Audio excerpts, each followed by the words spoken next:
Vamos a entrar al tiempo de su palabra.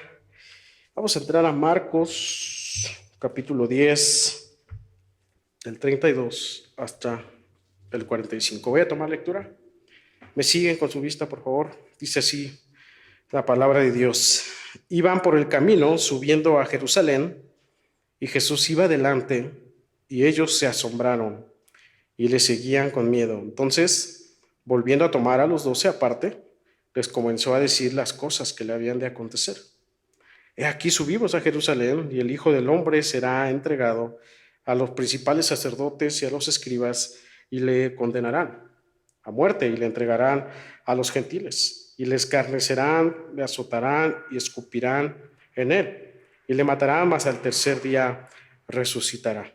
Entonces Jacobo y Juan, hijos de Zebedeo, se le acercaron diciendo: Maestro, querríamos que no hagas lo que pidiéramos, que nos hagas lo que pidiésemos. Él les dijo: ¿qué queréis que os haga? Ellos le dijeron: concédenos que en tu gloria nos sentemos, el uno a tu derecha y el otro a tu izquierda. Entonces Jesús le dijo: no sabéis lo que pedís. ¿Podéis beber del vaso que yo bebo, o ser bautizados con el bautismo con que yo soy bautizado? Ellos dijeron: podemos.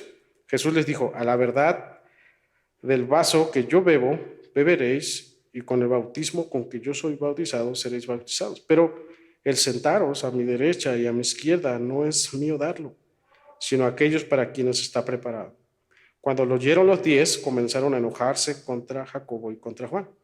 Mas Jesús, llamándolos, les dijo: ¿sabéis que los que son tenidos por gobernantes de las naciones se enseñorean de ellas, y sus grandes ejercen sobre ellas potestad? Pero no será así entre vosotros, sino el que quiera hacerse grande entre vosotros será vuestro servidor. Y el que de vosotros quiera ser el primero será siervo de todos, porque el Hijo del Hombre no vino para ser servido, sino para servir y para dar su vida en rescate por muchos. Vamos a orar. Padre, oramos a ti, Señor. Venimos a tu presencia porque te necesitamos que tú nos hables en este tiempo, en esta hora, Señor, a través de mí, que tú me guíes, Padre, que tú quites toda distracción, quites toda sensación externa a lo que es tuyo, Señor, y dame esa tranquilidad para poder exponer tu palabra de una manera clara, de una manera concisa, Señor. Guíame en este tiempo, guía a mis hermanos también, que ellos puedan recibir de parte de ti esta palabra, puedan recibir gracia, misericordia, Señor, y que tú los puedas alcanzar, los puedas moldear, transformar, Señor, y hacernos en general entender, Señor, que todo se trata de ti, que todo es de ti, por ti y para ti. Así que guíanos en este tiempo. Glorifícate en Cristo Jesús. Amén. Amén. Híjole, un pasaje muy interesante, un poco largo, pero que va a reforzar el tema del servicio. Ya habíamos visto anteriormente una enseñanza acerca del servicio, acerca de la grandeza.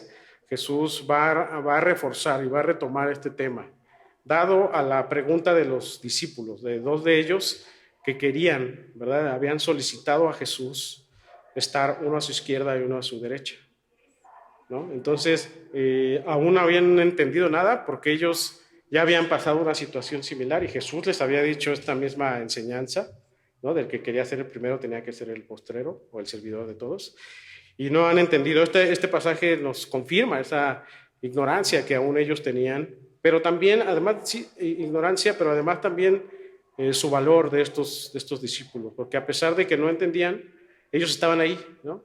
Siguiendo a Jesús, estaban firmes con Jesús. Y Jesús, obviamente, está tratando con ellos, está discipulándolos más directamente, está con ellos, capacitándolos, ¿no? Y esta es la tercera vez que Jesús va a anunciarle su muerte, ¿no? Ya hemos visto anteriormente 2 anuncios y este es el tercero.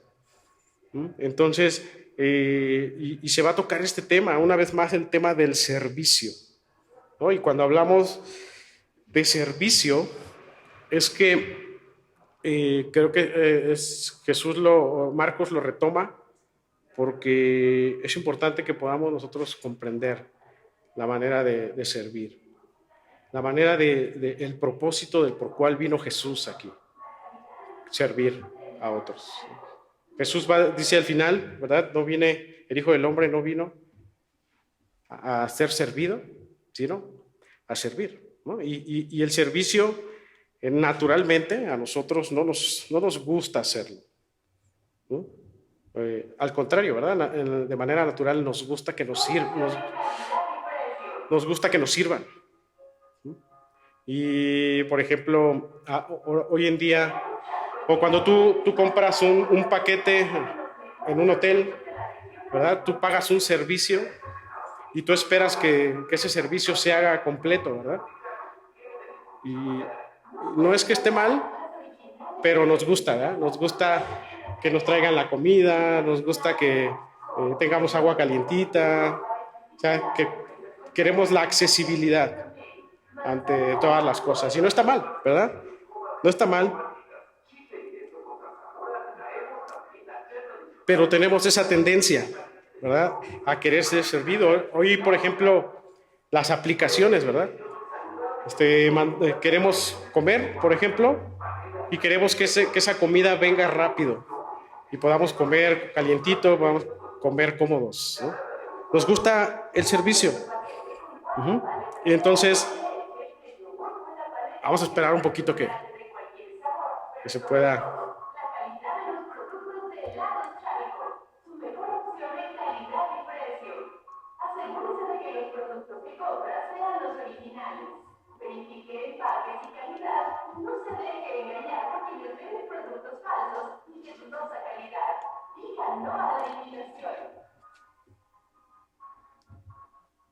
Ya pasó los helados.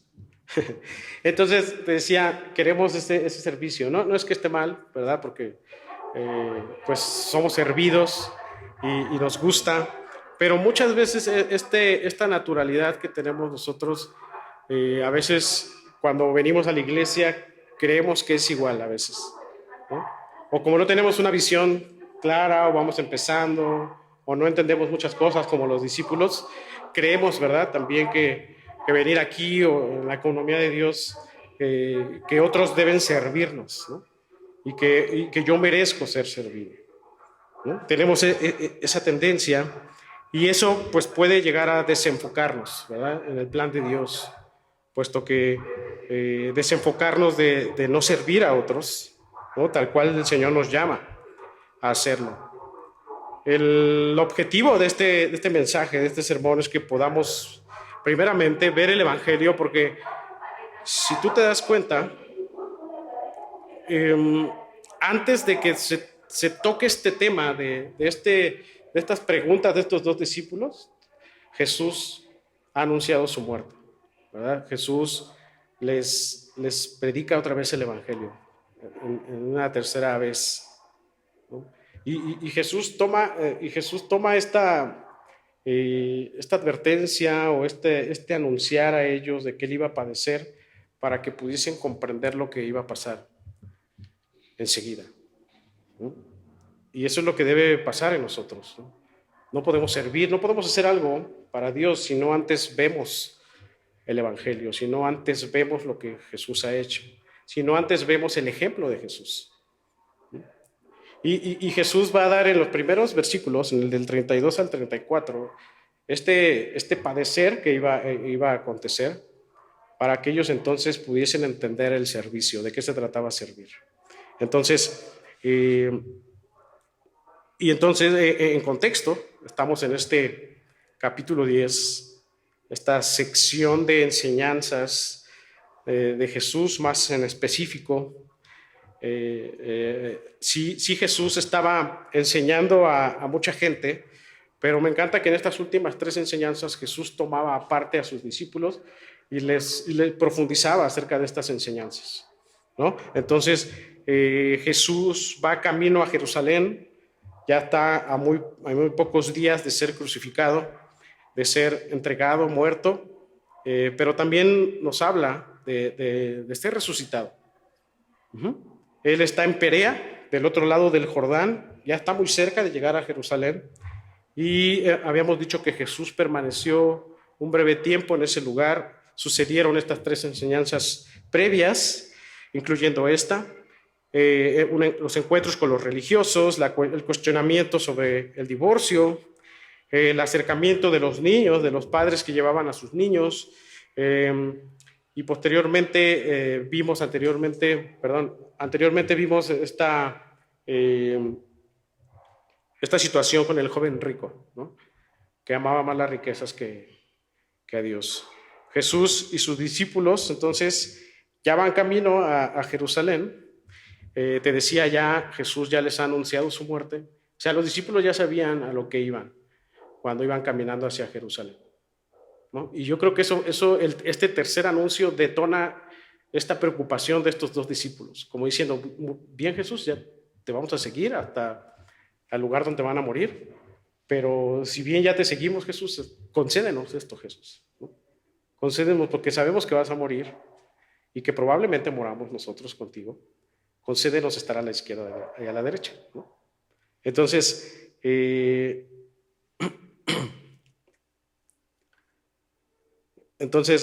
aquí es donde entramos al texto, en versículo 31, y dice, vamos a entrar, dice, iban por el camino, subiendo a Jerusalén, y Jesús iba adelante, y ellos se asombraron y le seguían con miedo. Entonces, volviendo a tomar a los 12 aparte, él comenzó a decir las cosas que le habían de acontecer, ¿no? O sea, Jesús iba camino a la muerte. Ellos ya están predispuestos a saber a qué iban, a Jerusalén, ¿no? Y por eso dice aquí que iban con miedo, ¿verdad? Iban con miedo, iban asombrados, ¿no? Imagínate que alguien te diga, acompáñame al lugar donde me van a matar, ¿no? Y que probablemente a ti te van a matar también, ¿no? Por eso vemos aquí en este versículo que ellos iban con miedo, iban asombrados de todo esto. Y aunque pareciera a lo mejor para ellos ilógico lo que Jesús iba a hacer, porque no entendía nada, para Jesús sí tenía mucho sentido este caminar, este ir a Jerusalén, porque Jesús iba a cumplir el plan del Padre. Y el hecho, dice aquí que Jesús iba delante de ellos, ¿verdad? Él iba delante de ellos en este caminar, ¿no? Y este ir delante de ellos nos habla de esa disposición de Jesús, nos habla de esa valentía de Jesús de cumplir con el plan de su Padre, ¿no?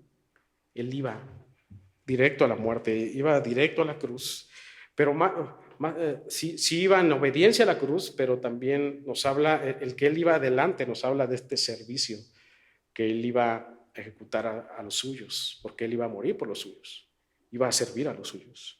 Entonces, Jesús no dudó ir a la cruz, Jesús iba dispuesto, Jesús iba convencido de cumplir con el plan de su Padre. Y me encanta porque él después dice aquí que los tomó aparte, ¿no? Seguramente iba mucha gente siguiéndole, ¿no? Pero siempre que iba mucha gente con los que quería tratar, con los que quería tener un encuentro más personal, los tomaba aparte, ¿verdad? Y él les vuelve a decir, ¿verdad? Lo que dice aquí, él les dice lo que iba a acontecer. Ellos ya sabían, porque ya 2 veces se los había dicho, y les recalca una tercera vez aquí. Y en esta tercera vez es porque ya era este suceder, ya era próximo, ¿no? Entonces ellos están atemorizados, ellos están asombrados por decir, ¿cómo Jesús, si sabes que vas a morir, por qué vas para allá? ¿No? Pero ellos, aunque no entendían nada, vemos aquí su gran valentía, ¿verdad? De ellos, de seguir, es como dicen, no entiendo nada, pero amo a Jesús y voy a acompañarlo hasta allá. Y a veces así estamos nosotros. A lo mejor vas comenzando, a lo mejor no entiendes muchas cosas, pero lo poco que entiendes te lleva a decir, no importa, yo quiero seguir a Jesús, quiero aprender más de Él, quiero seguir con Él, ¿verdad? En esta posición estaban los discípulos en estos momentos, ¿no? ¿Y qué era esto? ¿Qué iba a acontecer, ¿no? En los próximos días? Y en los próximos versos, 33 y 34, nos da los detalles de lo que Jesús les está diciendo de lo que iba a acontecer. Y escucha aquí, dice, he aquí, subimos a Jerusalén y el Hijo del Hombre será entregado a los principales sacerdotes y a los escribas, y le condenarán a muerte y les entregarán a los gentiles y le encarnecerán, le azotarán y escupirán en él y le matarán, mas al tercer día resucitarán. En las dos anuncios anteriores Jesús era muy breve, ¿no? Jesús era como, me van a matar, me van a arrestar, ¿no? Voy a morir y voy a resucitar. Era como más breve, pero aquí ya como que es da más detalles Jesús. Tal así que por eso los discípulos aún, si estaban espantados, entonces se espantaron más, porque dice aquí que dice, me condenarán a muerte y les entregarán a los gentiles y les escarnecerán, le azotarán y escupirán en él y le matarán. Y yo creo que Jesús les da más detalles porque esto es un mensaje para ellos de decir, ¿de verdad me quieren seguir?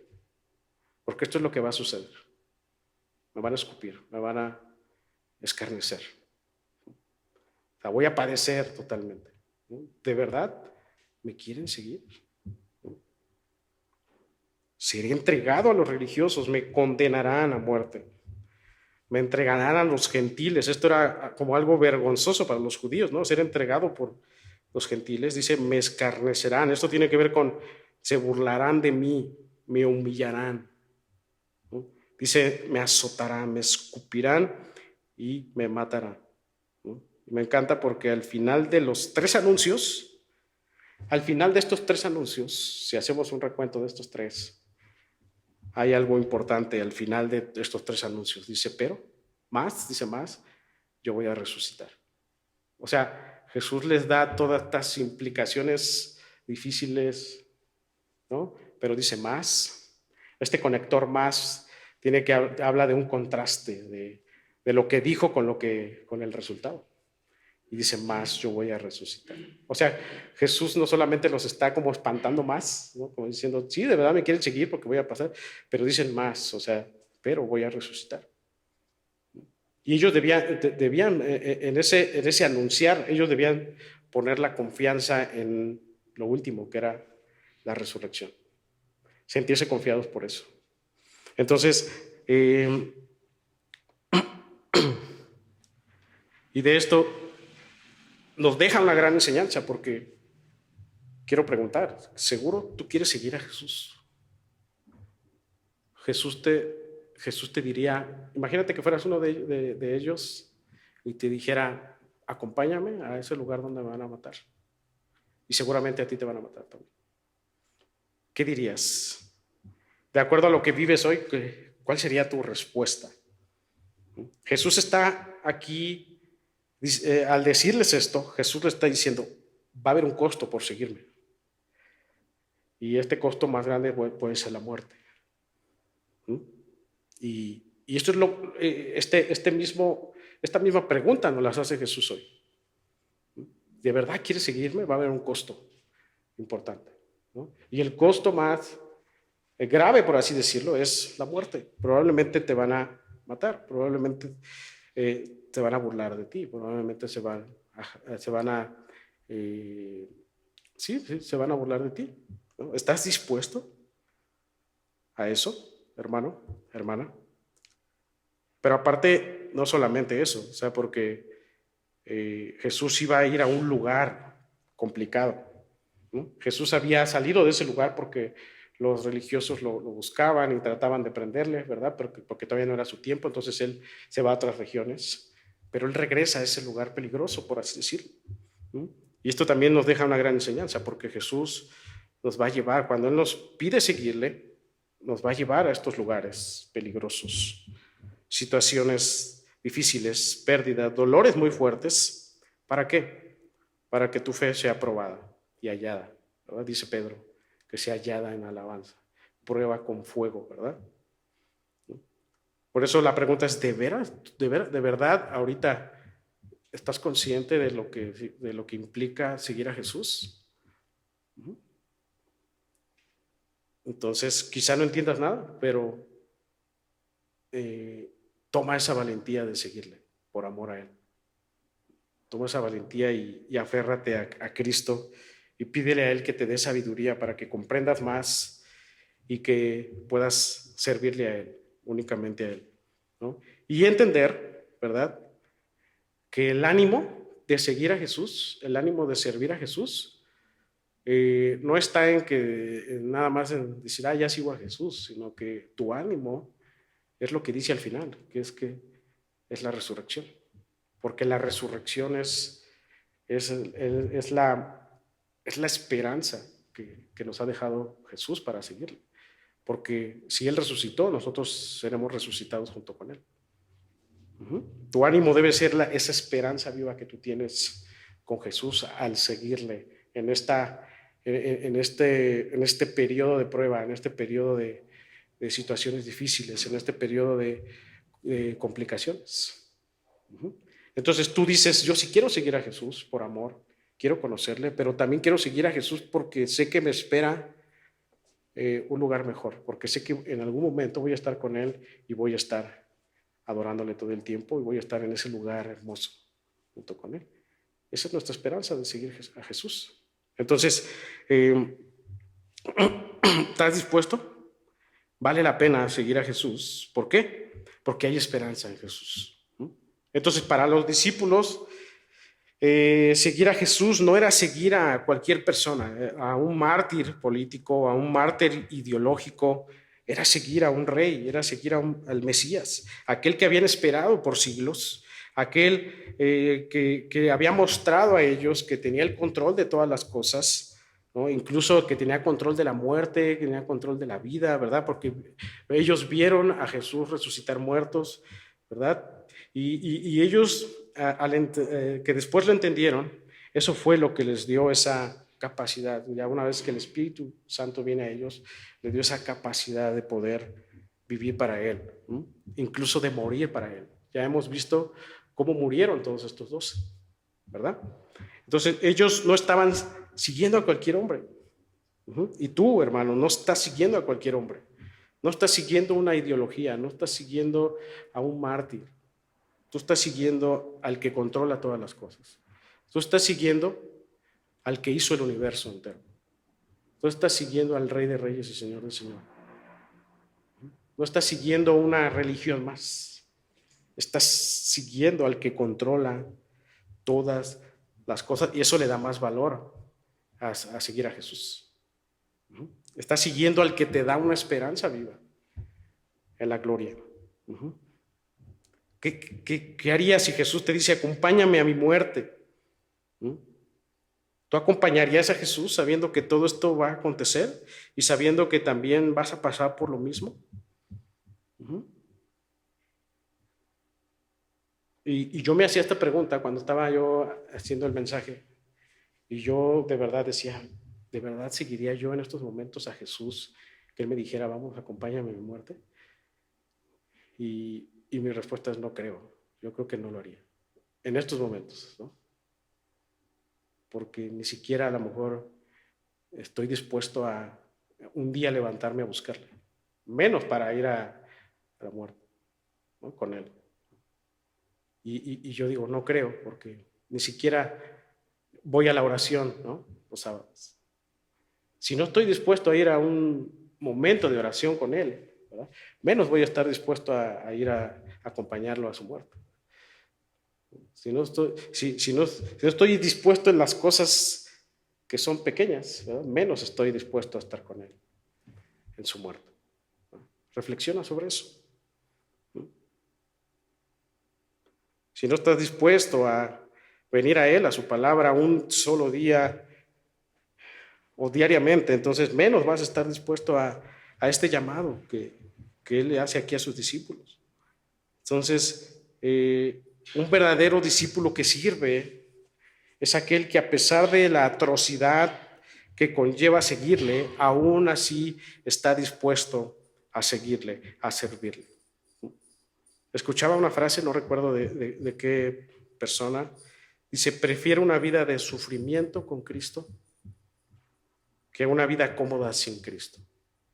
prefiero una vida de sufrimiento con Cristo que una vida cómoda sin Él.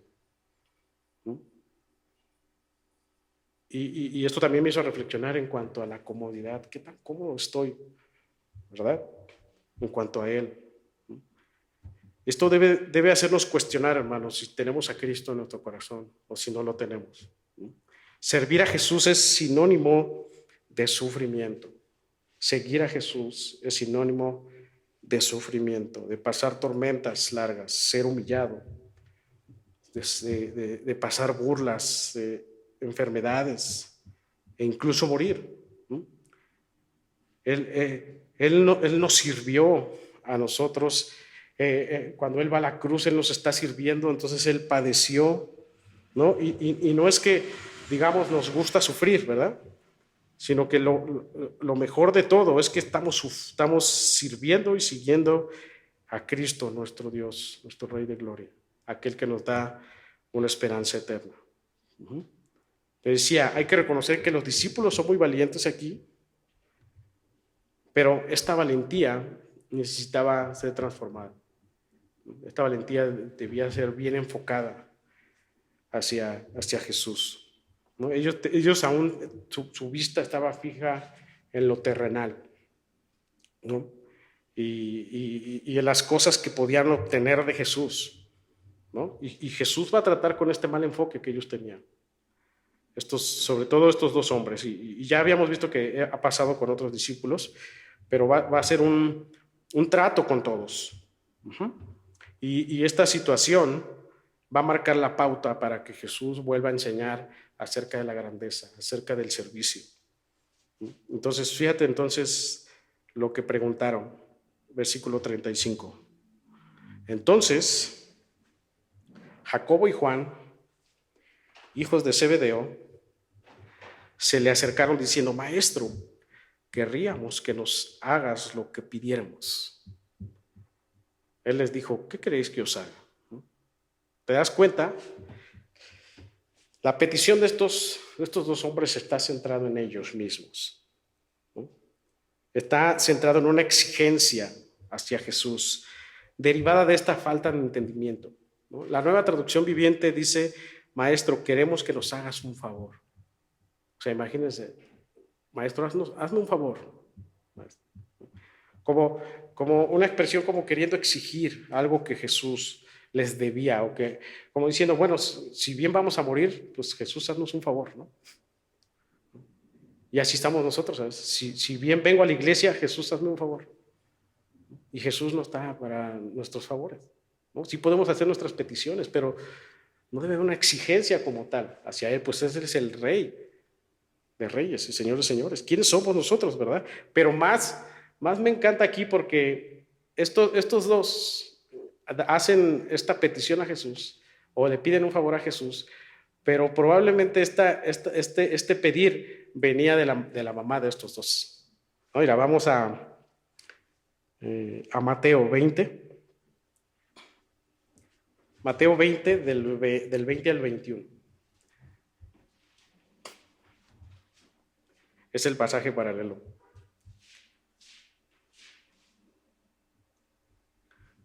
Mateo 20, del 20 al 21. Fíjate lo que dice. Entonces se le acercó la madre de los hijos de Zebedeo con sus hijos, postrándose ante él y pidiéndole algo. Vean aquí, ella también pidiéndole algo, ¿no? Dice, él le dijo, ¿qué quieres? Ella le dijo, ordena. O sea, fíjate, esta palabra es muy fuerte, ¿no? Ordena que en tu reino se sienten estos dos hijos míos, el uno a tu derecha y el otro a tu izquierda. Dice, ahora regresamos a Marcos. Fíjate cómo estas palabras. Primero, ordena, ¿verdad? Te pedimos un favor, Señor.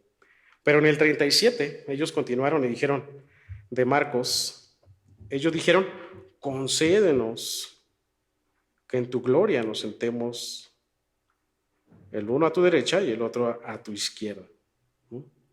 Esta reacción de ellos nos habla mucho de su pensar, de su falta de entendimiento, ¿no? Si bien vamos a morir, Jesús, pues danos un hueso en el cielo. haz que tengamos una buena posición en el cielo, ¿no? Si estamos dispuestos, Jesús, a morir por ti, pero pues danos algo, una posición buena, ¿no? En el cielo, uno a la izquierda y uno a tu derecha. Pero yo creo que esta petición venía más también de la madre, ¿verdad? De su madre, están siguiendo a Jesús, pues pídanle que les dé una buena posición allá en los cielos, ¿no? Entonces, quizá a lo mejor estos dos hombres pensaron que porque le vieron transfigurado en el monte, ¿no? Él les podía conceder un estatus mayor en la administración de Jesús, en su gloria. La derecha y la izquierda en ese entonces para un rey eran los lugares más prestigiosos, ¿no? El que tú te sentaras a la derecha y a la izquierda eran lugares de mucha posición, ¿no? Imagínense estos dos hombres su pensar, ¿no? No estaban pensando en Jesús, no estaban pensando en arrepentirse, en aprender más de Él, sino en su posición, en tener una buena posición en el cielo. Entonces, la mamá, ¿verdad?, intenta ordenar a Jesús que sus hijos tuviesen esta prestigiosa petición, ¿verdad? Así, luego las mamás son así, ¿verdad? Las mamás quieren lo mejor para sus hijos. Yo creo que la mamá de ellos era como, por favor, Jesús, ¿no? Son mis hijos, yo los amo y quiero que estén bien, ¿no? Contigo, que tengan buena posición, ¿no? Pero su petición estaba fuera de lugar, ¿no? De esta madre que, claro, amaba a sus hijos, pero había un mal enfoque de esta madre, ¿no? ¿Quiénes somos nosotros, verdad? Para pedir, para ordenar. O sea, dice aquí que la mamá ordenó a Jesús. Y Jesús no le dice, ¿quién eres tú para ordenar? ¿No? Jesús, como a nuestros hijos le decimos, ¿tú quién eres para ordenarme? ¿No? Jesús bien amoroso, ¿verdad? Jesús sabio, Jesús en esa serenidad que él tenía, ese amor para todos, ¿verdad? Y contesta de una manera hermosa. Pero antes quiero decir que esta situación que estamos viendo aquí es un retrato muchas veces de nosotros como padres, ¿no? Con nuestros hijos, ¿no? No preparamos hombres servidores o seguidores de Jesús, ¿no? Se nos olvida, nos desenfocamos de que los hijos son de Él y que somos nosotros el instrumento para llevarlos a sus pies, para que ellos sean servidores, para que ellos sean seguidores. Estamos más concentrados en que ellos sean doctores, en que ellos tengan una buena carrera, en que tengan su carrito, en que tengan su casa, ¿verdad? No está mal que pase eso, ¿verdad? Pero cuando estamos más enfocados en eso, pasa como esta mujer, ¿verdad? Que la mujer debió acercarse a Jesús y Jesús, ten misericordia de ellos, ¿verdad? Porque incluso ellos eran los hijos del trueno. O sea, y se les dijo del trueno porque eran tenían un carácter muy explosivo, ¿no? O sea, ¿por qué no la mamá nos dijo, Jesús moldea su carácter? No, pero la mamá no, ponlo a tu izquierda y a tu derecha, ¿no? Entonces, esto también nos hace pensar mucho como padres, el poder preparar a nuestros hijos a ser servidores, a ser seguidores fieles de Jesús, ¿no? Que queremos preparar a hombres y mujeres que tengan grandes puestos en empresas, ¿verdad? ¿No? Y no está mal, te digo, pero ¿de qué sirve, verdad? Si eso va a hacer que ellos pierdan su alma, pierdan su enfoque en Jesús, ¿no? Y yo pensé mucho en esto porque tuve que parar un poco porque Jesús, este Leo tiene ese anhelo de ser futbolista, ¿no? Y yo digo, yo oro mucho sobre eso. Tampoco le digo al Señor, no le concedas eso, pero si eso va a estropear su vida con el Señor, si eso hace que se va a olvidar de ti, no le concedas eso, ¿no? Sino que Él sea un fiel servidor tuyo, que Él sea un fiel siervo para tu gloria. Necesitamos como padres que se entreguen al Señor, que sean servidores entregados a Él, para que Él transforme sus corazones, ¿no? Y muchas veces nos quejamos, ¿verdad?, de los hijos, ¿no? Nos quejamos mucho de los hijos, del por qué no están aquí, del por qué. Pero también debemos analizar cómo les enseñamos, cómo ellos crecieron con nosotros, ¿no? Si los llevaste a Jesús, ¿no? Lo discipulabas en casa, lo disciplinabas bajo la palabra de Dios, ¿no? Fuiste ejemplo de un seguidor y servidor de Jesús. Tratabas bien a tu esposa delante de tus hijos. O sea, todo eso nos lleva, ¿verdad?, da un mensaje a ellos de decir, esto es lo que yo quiero ser como mi papá, ¿verdad?, que es un fiel servidor de Jesús. Entonces, no nos desenfoquemos, ¿verdad? Está bien que les demos para su escuela y todo, que puedan conocer cosas, pero lo más importante es llevarlos a los pies del Señor Jesucristo, ¿no? Y te digo, nos quejamos, pero ¿qué hacías tú cuando ellos estaban pequeños? ¿Fumabas delante de ellos? ¿Tomabas delante de ellos? ¿No? Y ahora algunos tienen esta queja, ¿verdad? Es que no me visita, es que no esto, pero no recordamos todo lo que no hicimos bien, ¿verdad? Entonces yo creo que ahora, si tú fuiste a lo mejor alguien así, ¿no?, hay siempre esperanza, mientras estemos aquí, le decía un hermano, mientras estemos aquí hay esperanza para todo. Mientras Dios nos dé un nuevo amanecer, el Señor siempre nos da una oportunidad para ser seguidores y servidores para su gloria. Entonces, fíjate cómo Jesús responde a esta petición egoísta, la podemos decir así, de estos dos hombres, de su mamá también. Y dice, entonces Jesús les dijo en el versículo 38, entonces Jesús les dijo, no sabéis lo que pedís. No sabéis, como diciendo, a ver, no tienen idea de lo que están pidiendo, ¿no? Prácticamente la petición iba a ser negada, obviamente, por Jesús, por este mal enfoque que ellos tenían con el plan de Dios. Jesús era un salvador de almas pecadoras, no alguien que solapaba o accedía a peticiones fuera de lugar. La mamá de ellos y ellos debieron haber dicho, Jesús, cambia nuestros corazones egoístas, ¿no?, y permítenos seguirte fielmente, ¿no? No importa, la mamá debió orar, Señor, no importa lo que vayan a pasar, yo sé que ellos van a morir contigo, ¿no?, pero tú cuida de ellos, ¿no? Yo te los entrego a ti. Seguramente la mamá estaba en este lugar de Perea, porque es el pasaje paralelo. Y a partir de aquí ellos ya van a ir a Jerusalén, y la mamá debió decir, te los entrego, Jesús, te entrego a mis hijos. Sé que van a padecer, sé que van a morir, pero son todos tuyos, Jesús. No, pero la mamá no dijo eso, ¿verdad?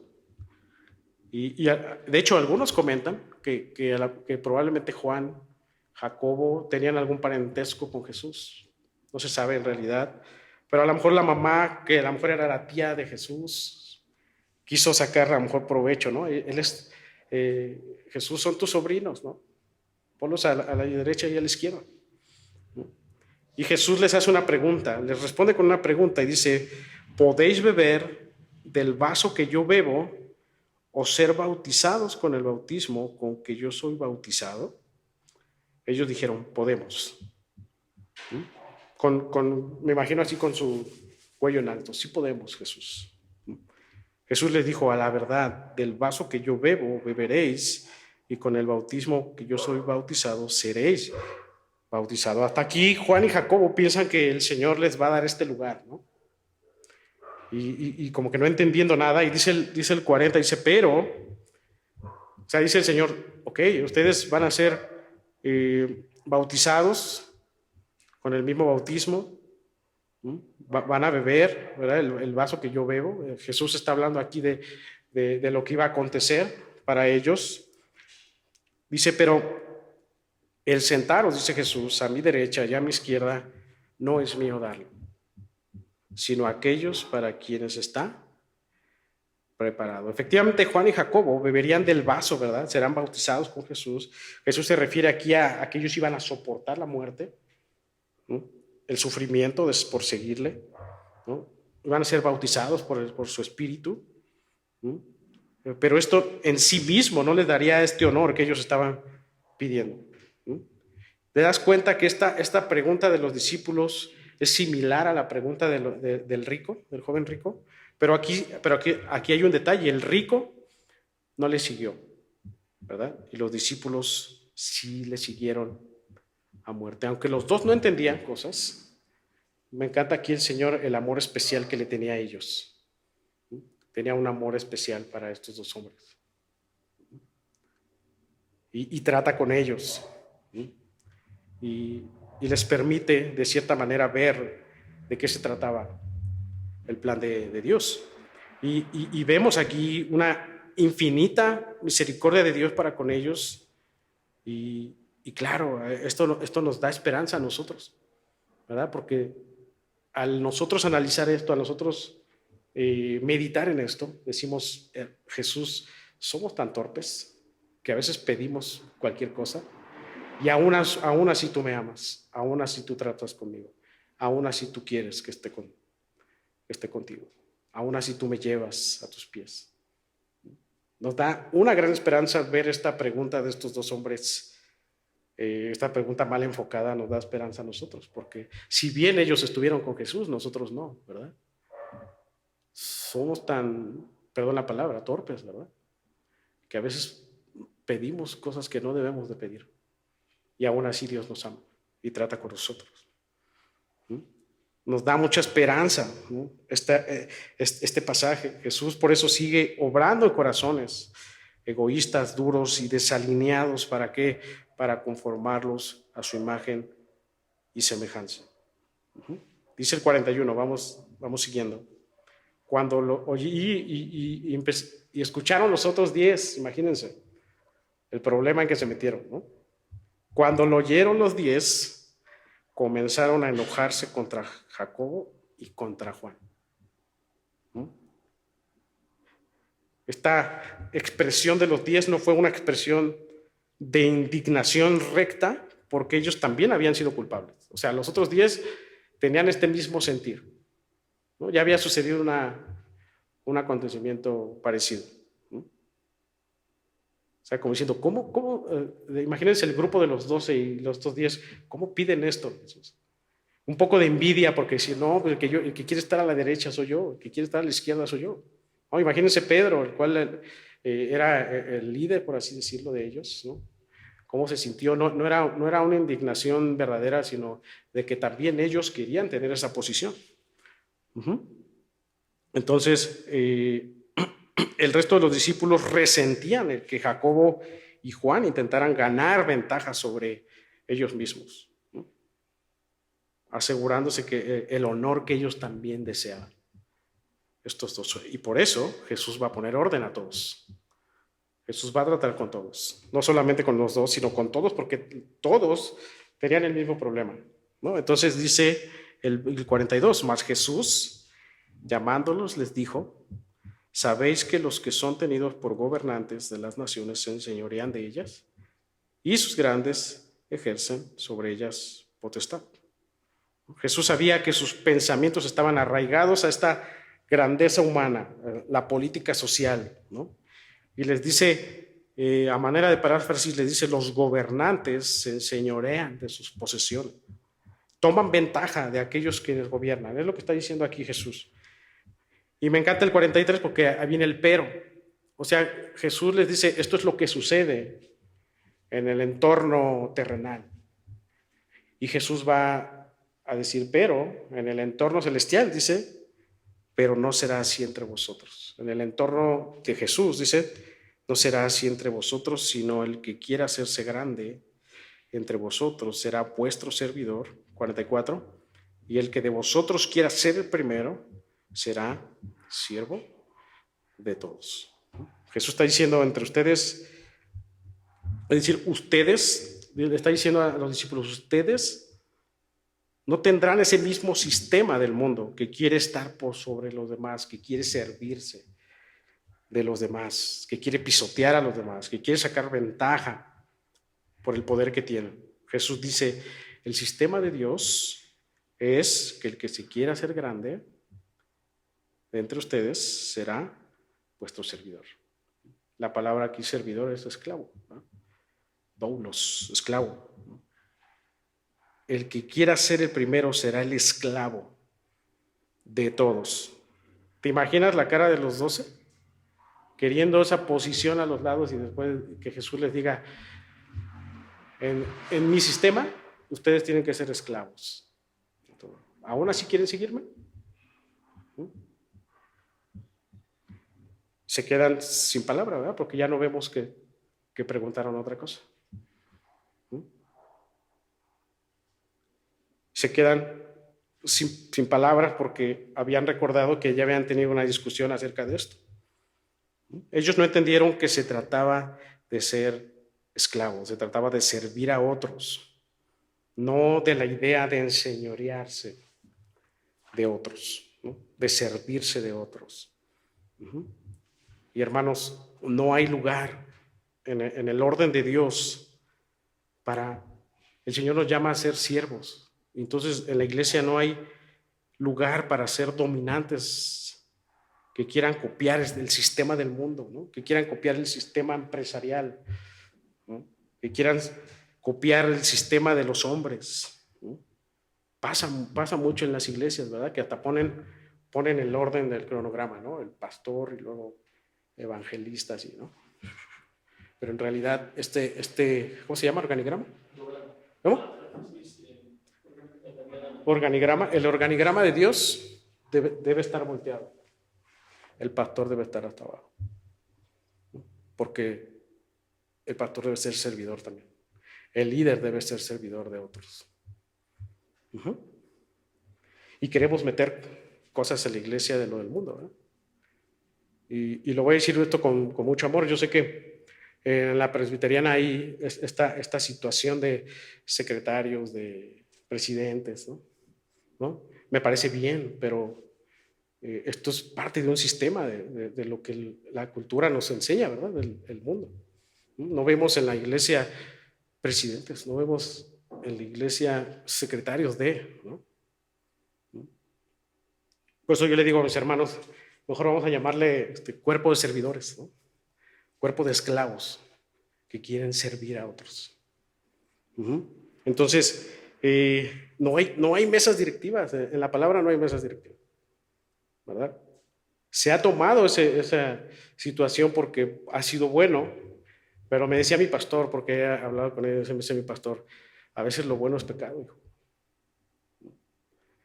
Y a veces lo bueno no edifica, ¿no?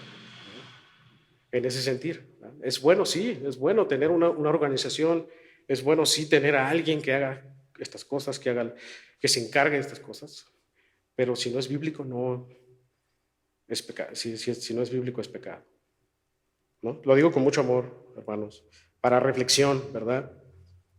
Pero antes, ¿cómo estás tú atendiendo a este llamado de servir, de ser esclavo con otros? Es la característica del servidor es que debe hacerlo como Jesús, no como los líderes de este mundo, ¿no? Los líderes de este mundo quieren ser vistos, quieren ser servidos a sí mismos, se sirven de los demás, lideran bajo el miedo, bajo la tiranía, y Jesús está diciendo aquí que no debe ser así, ¿no? Que debe ser al revés, bajo el servicio a otros, ¿no?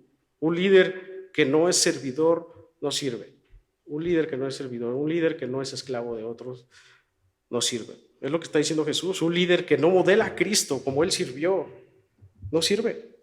¿Cómo estás tú sirviendo a los demás? ¿Es como Cristo tu servicio? ¿Es como el Señor Jesús de una manera sacrificial, de una manera de ir al frente, disponible a que no importa lo que tenga que pasar, pero yo voy camino a la cruz a servir a otros? El Señor Jesús, hermanos, vino a servirnos, vino a lavarnos los pies. enseñarnos cómo vivir. Él vino a darnos ejemplo de cómo se debe vivir. Él se entregó. Él nos está sirviendo a cada uno de nosotros al entregarse a los principales sacerdotes y escribas, como decía al principio. Él vino a servirnos al ser condenado a muerte. Él vino a servirnos al ser entregado a los gentiles. Él vino a servirnos al ser escarnecido, al ser azotado, al ser escupido. Cuando nosotros vemos este padecer de Jesús, estamos viendo aquí que todo eso que padeció es para servirnos a nosotros. Es un servicio que Él nos está dando a nosotros, porque de ese servicio nosotros nos beneficiamos, que era necesario que Él padeciera para que nosotros pudiésemos tener vida en abundancia, pudiésemos tener la vida eterna. Él vino a servirnos y de esa manera te está pidiendo que tú sirvas a otros. Porque recuerda que sirviendo a los demás, sirves a Cristo, a menos que no seamos de Él, ¿verdad? Y Jesús remata diciendo en el 45, dice, porque el Hijo del Hombre no vino para ser servido, sino para servir y para dar su vida en rescate por muchos. Recuerda que Marcos muestra a Jesús como el servidor, ¿verdad? El siervo sufriente, y aquí Marcos da un flechazo a nosotros y dice, Jesús vino a servirte. ¿Y cómo lo hizo Jesús? Muriendo por ti en la cruz del Calvario, padeciendo por ti en la cruz del Calvario. Y dice Jesús, ahora ustedes hagan lo mismo. Ahora ustedes sirvan de esa manera a otros. Comienza, hermanos, a servir. Él vino a eso, a servir. El propósito de Jesús de venir vino a servirte a ti. Vino a obedecer a su Padre, sí, en el plan, pero viene también a servirte. De manera que Él sube a la cruz, de manera que Él se entrega por ti, por tus pecados, de manera que Él muere, porque quien debía estar colgado eras tú. O sea, Él vino a servirte a eso. Él vino a darte justicia. Él vino a cargar con todos tus pecados a la cruz. Él viene a darte esta justicia, esta justificación, para que ahora el Padre ya no te vea como un objeto de ira, sino que ahora el Padre te vea a ti en Cristo como alguien intachable, alguien que no ha pecado. Qué gran servicio de nuestro Señor Jesucristo. Él es el siervo sufriente. Cuando tú escuches esta parte de que Él es el siervo sufriente, es porque Él vino a ti a servirte, a amarte, a recibirte a ti, a entregarse por ti. Entonces, tú asombrado de eso, entonces dices, Señor, quiero seguirte y servirte como tú lo hiciste a mí. Guíame en todo esto. Comienza a servir, hermanos. Él murió y resucitó. El ánimo de ser servidor, el ánimo de ser siervo para la gloria de nuestro Dios, es que Él resucitó. Dice Pablo, nada es en vano. Dice Pablo, si Él no hubiese resucitado, seríamos los hombres más miserables. Pero Él resucitó. Y eso es lo que le da el valor a nuestro seguir y a nuestro servir a nuestro Señor Jesucristo. ¿Vale la pena servirle? Vale la pena, pues modelamos el Evangelio, modelamos lo que Cristo hizo y tenemos una esperanza viva con el Señor en la gloria. Sea un servidor para Jesús. Vamos a orar. Señor, gracias te damos por esta mañana, gracias por este tiempo, por tu palabra que pones a nosotros, una palabra que nos permite reflexionar, nos permite alinear, nos permite examinarnos, meditar sobre en dónde está nuestro enfoque en relación al servicio, en relación a seguirte, Señor. Nos desenfocamos a veces mucho, Señor, porque ponemos nuestra vista en lo terrenal. Pero haz tú, Señor, que tu Espíritu ponga la vista en lo celestial, en lo que tenemos por seguro en gloria, Señor. en la seguridad que tú nos das de que vale la pena seguirte aún a pesar del sufrimiento, a pesar del dolor, a pesar de las situaciones difíciles.